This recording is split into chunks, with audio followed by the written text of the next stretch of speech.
మన south Andhra TV ప్రేక్షకులకు స్వాగతం. స్థానిక సంస్థల ఎన్నికల్లో బీసీలకు 34% రిజర్వేషన్లతో ఎన్నికలకు వెళ్లాలని రాష్ట్ర మంత్రివర్గం తీసుకున్న నిర్ణయాన్ని స్వాగతిస్తున్నామని ప్రభుత్వ విప్ రాయదుర్గం శాసనసభ్యులు కాలువ శ్రీనివాసులు ప్రకటించారు. రాష్ట్ర అసెంబ్లీలో బీసీ రిజర్వేషన్లపై మంగళవారం జరిగిన చర్చలో ఆయన మాట్లాడారు. గత వైసీపీ ప్రభుత్వం బీసీలకు రాజకీయంగా బలహీనపరిచే కుట్రలో భాగంగానే రిజర్వేషన్లను 24% తగ్గించి వారి రాజకీయ ప్రాతినిధ్యాన్ని దెబ్బతీసే ప్రయత్నం చేసిందని విమర్శించారు. చంద్రబాబు నాయుడు నాయకత్వంలోని కూటమి ప్రభుత్వం తీసుకున్న 34% రిజర్వేషన్లు నిర్ణయం బీసీలకు రాజకీయ ప్రాతినిధ్యం కల్పించడంతో గ్రామీణ స్థాయి రాజకీయ నాయకులుగా రాణిస్తారని హర్షం వ్యక్తం చేశారు. సామాజికంగా ఆర్థికంగా చైతన్యం ఉన్న సామాజిక వర్గాలకు ధీటుగా ఈ వెనుకబడిన తరగతులు ఎదగలేవని భారతదేశంలో తొలిసారిగా ఆలోచన చేసిన మహనీయుడు మహానుభావుడు ఎన్టీ రామారావు గారు అధ్యక్ష. తొలిసారిగా స్థానిక సంస్థలు అంటే సామాన్యుడి చెంతకు ప్రభుత్వాన్ని నిలబెట్టి ప్రభుత్వ యంత్రాంగాన్ని మాండలిక వ్యవస్థ ద్వారా సామాన్యుడి చెంతకు నిలబెట్టడంతో పాటు మండలాల్లో 1987లో మండలాల్లో బీసీలకు 20% రిజర్వేషన్లు కల్పించి గొప్ప పునాది వేశాడు. బలమైన పునాది. బీసీలు నాయకులుగా ఎదగడానికి క్షేత్రస్థాయిలో ఒక బలమైన పునాది భారతదేశంలో మొదటిసారిగా ఆంధ్రప్రదేశ్ రాష్ట్రంలో మహనీయుడు ఎన్టీ రామారావు గారు వేశారు అధ్యక్ష. అంతకు మునిపే భారతదేశంలో బీసీల ఆర్థిక సామాజిక పరిస్థితులపైన అనేక కమిషన్లు అధ్యయనం చేశాయి అధ్యక్ష. ఉదాహరణకి మనం మండల కమిషన్ తీసుకుంటే దాదాపు 79లో అప్పటి ప్రధానమంత్రి మొరార్జీ దేశాయ్ గారి మండల కమిషన్ ఏర్పాటు చేస్తే 1/1/1979లో అధ్యక్ష. 80 డిసెంబర్లోనే కమిషన్ రిపోర్ట్ ఇచ్చింది. అంటే భారతదేశంలో 52% మంది బీసీలు ఉన్నారు.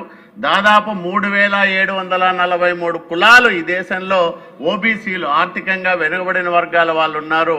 వీళ్లకు రిజర్వేషన్లు ఇవ్వాలి అని సిఫార్సు చేస్తే 80లోనే 10 ఏళ్ళ అధ్యక్ష 90 వరకు ఎవరు పట్టించుకోలే. 80 మొరార్జీ దేశాయ్ గారు దిగిపోయినారు. తర్వాత ఇందిరాగాంధీ గారు వచ్చారు, రాజీవ్ గాంధీ గారు వచ్చారు.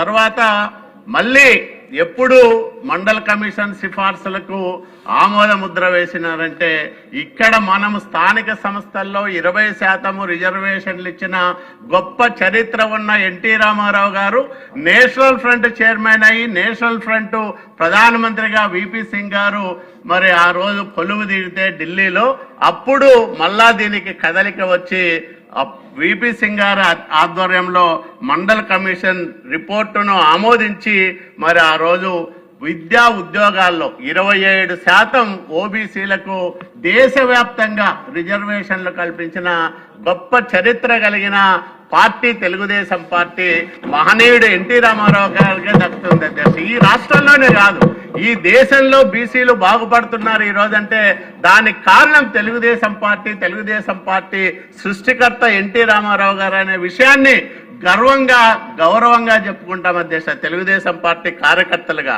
అది మాకున్న గొప్పతనం అధ్యక్ష. 1992లోనే మండల కమిషన్ మీకు అందరూ తెలుసు అధ్యక్ష. దేశవ్యాప్తంగా అనేక మంది అల్లర్లు సృష్టించడానికి ప్రయత్నం చేసిన ఇందిరా సాహ్ని కేసులో సుప్రీంకోర్టు 92లో 27% ఇవ్వడం సమంజసమే ఈ ఓబీసీలకని సుప్రీంకోర్టు సమర్థించిన తర్వాత ఈరోజు కూడా ఆ ఫలాలు రిజర్వేషన్ ఫలాలు ఓబీసీలు దేశవ్యాప్తంగా అనుభవిస్తూ ఉన్నారంటే దానికి కారణం ఎన్టీ రామారావు గారు విపి సింగ్ గారి ప్రభుత్వం ద్వారా తీసుకొచ్చిన రిజర్వేషన్లే అనే విషయాన్ని మీ అందరికీ నేను మనవి చేస్తా ఉన్నా అధ్యక్ష. అట్లా గ్రామీణ స్థాయిలో ఈ రిజర్వేషన్లను ప్రారంభం చేసిన తర్వాత 1995లో గౌరవ చంద్రబాబు నాయుడు గారు ముఖ్యమంత్రిగా ఉమ్మడి రాష్ట్రానికి బాధ్యతలు తీసుకున్న తర్వాత 20%ని 34%కి పెంచడం జరిగింది. 95 నుంచి 2021 వరకు మరి దాదాపు 2.5 దశాబ్దాల కాలంగా ఈ రిజర్వేషన్లు అంటే పంచాయతీల్లో మండలాల్లో 34%, అట్లాగే మున్సిపల్ పట్టణాల్లో 1/3 వంతున మరి రిజర్వేషన్లు అమలవుతూ వస్తున్నాయి అధ్యక్ష.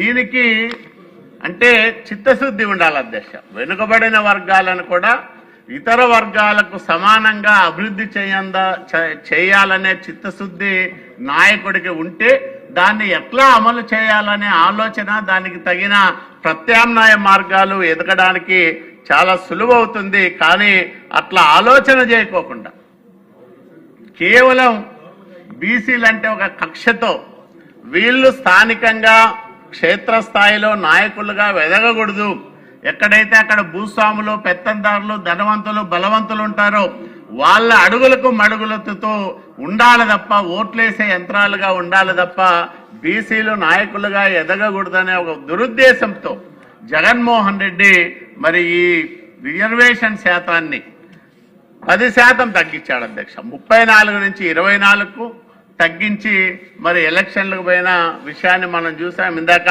అచ్చెన్నాయుడు గారు చెప్పినట్లు చట్టంలో మార్పులు తీసుకురాకుండా చీకటి జీవోలు, ఎందుకంటే జగన్మోహన్ రెడ్డి ప్రభుత్వంలో విడుదలయ్యే జీవోలు ఎవరికీ తెలిసేడు కాదు అధ్యక్ష. అవన్నీ కూడా రహస్య జీవోలే, దాన్ని చూసుకునే అవకాశం ఉండేది కాదు, అవి ఎక్కడా కూడా పబ్లిసైజ్ చేసేవాళ్ళు కాదు. ఆ రకంగా చీకటి జీవోల ద్వారా మరి దారుణంగా 10% రిజర్వేషన్లు తగ్గించి వేలాది మంది బీసీ నాయకులుగా ఎదగకుండా ఒక రాజకీయ కుట్రకు తెరలేపిన జగన్మోహన్ రెడ్డి దుర్నీతిని, దుర్బుద్ధిని మనం చూసాం. మళ్ళీ బీసీలకు మంచి రోజులు వచ్చాయి. ఈరోజు చంద్రబాబు నాయుడు గారి నాయకత్వంలో ఎన్డీఏ కూటమి ప్రభుత్వం కొలువుదీరిన తర్వాత బలహీన వర్గాల సంక్షేమానికి, అభివృద్ధికి, సాధికారతకు పెద్దపీట వేస్తూ అనేక కార్యక్రమాలు ఇందాక బీసీ శాఖ మంత్రి గారు చెప్పారు. మరి ఆ వివరాలు లేక నేను పోకుండా మరి మన రాష్ట్రంలో ఎన్టీ రామారావు గారు అనేక సందర్భాల్లో బీసీలకు మురళీధర్రావు కమిషన్ సిఫార్సులను అమలు చేయడానికి ప్రయత్నం చేసింది ఎన్టీ రామారావు గారే.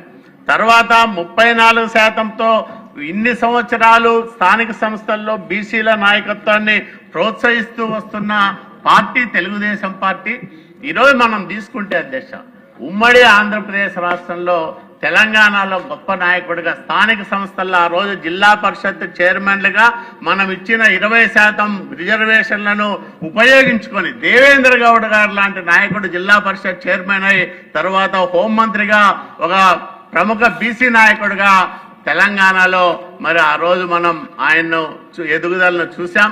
అట్లాగే ఉత్తరాంధ్రలో బీసీ నాయకుడిగా ఎర్రన్నాయుడు గారు మాకందరూ కూడా గర్వకారణమైన నాయకుడిగా ఎదిగాడు. మరి అట్లాగే యనమల రామకృష్ణుడు గారిని కానీ కోస్తాలో, మా రాయలసీమలో కేఈ కృష్ణమూర్తి గారు కానీ ఇట్లాంటి బీసీలు గర్వంగా చెప్పుకునే నాయకత్వాన్ని ప్రోత్సహించింది, వాళ్ళు ఎదిగేలా చేసింది తెలుగుదేశం నాయకత్వం. ఎన్టీ రామారావు గారు, చంద్రబాబు నాయుడు గారే. మనం చూసాం జగన్మోహన్ రెడ్డి 5 సంవత్సరాల పరిపాలనలో మేము ఇప్పుడు 4 పేర్లు చెప్పాం బీసీల్లో.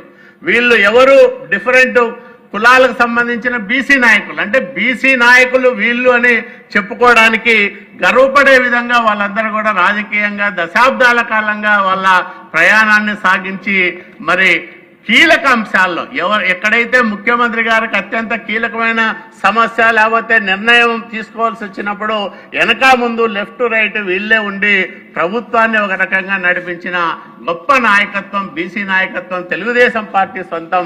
ఈరోజు 5 సంవత్సరాలు జగన్మోహన్ రెడ్డి పరిపాలన చూసాం. ఎవరి చేతిలో నడిచింది ప్రభుత్వం?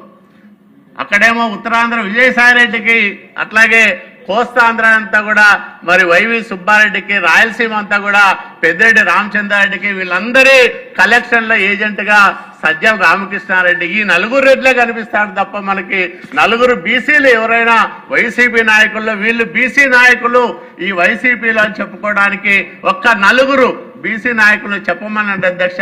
ఈరోజు మేము 40 మందిని చెప్తాం. మేము బీసీ నాయకులుగా ఎదుగుతున్నాం, ఎదిగాం. ఈ చంద్రబాబు నాయుడు గారి ఆశీస్సులతో తెలుగుదేశం పార్టీ నీడన ఎదిగాం మేమని చెప్పుకోవడానికి 40 మంది బీసీ నాయకులు ఉన్నాం. 4 చెప్పమనండి వైసీపీలో. కాబట్టి బీసీల గురించి కానీ బీసీ ఎదుగుదల గురించి కానీ ఆదరించి ప్రయత్నం చేస్తున్నది, చిత్తశుద్ధితో పనిచేస్తున్న రాజకీయ వ్యవస్థ తెలుగుదేశం పార్టీ. ఈరోజు కూటమి నాయకత్వంలో ఒక గొప్ప నిర్ణయం తీసుకున్నారు. 34% రిజర్వేషన్లతో స్థానిక సంస్థల ఎన్నికలకు వెళ్లాలనేది ఒక చారిత్రాత్మకమైన నిర్ణయం. ఆ నిర్ణయాన్ని మరి ఈ సభ ద్వారా బీసీల ప్రతినిధులుగా మేమందరం కూడా మనస్ఫూర్తిగా స్వాగతిస్తా ఉన్నాం. దీనివల్ల వేలాది మంది రేపొద్దున క్షేత్రస్థాయిలో బీసీ నాయకులుగా ఎదగడానికి భవిష్యత్తులో మరో 30-40 సంవత్సరాలు మరి బీసీ నాయకులుగా పటిష్టవంతమైన నాయకత్వాన్ని ఆయా ప్రాంతాలకు అందించడానికి అవకాశం ఏర్పడుతుంది. ఇంత గొప్ప నిర్ణయాన్ని తీసుకున్న మరి రాష్ట్ర మంత్రిమండలికి, ముఖ్యంగా ముఖ్యమంత్రి నారా చంద్రబాబు నాయుడు గారికి అడుగడుగునా ప్రభుత్వానికి అండదండలు అందిస్తూ మరి కీలక భాగస్వామిగా ఉన్న జనసేనాని పవన్ కళ్యాణ్ గారికి ఈ ప్రభుత్వం ఇంత గొప్పగా నడవడానికి అన్ని రకాలుగా ఆశీస్సులు అందిస్తున్న ప్రధాని నరేంద్ర మోడీ గారికి మనస్ఫూర్తిగా ధన్యవాదాలు, కృతజ్ఞతలు తెలియజేస్తూ మీ దగ్గర సెలవు తీసుకుంటున్న అధ్యక్ష. నమస్కారం.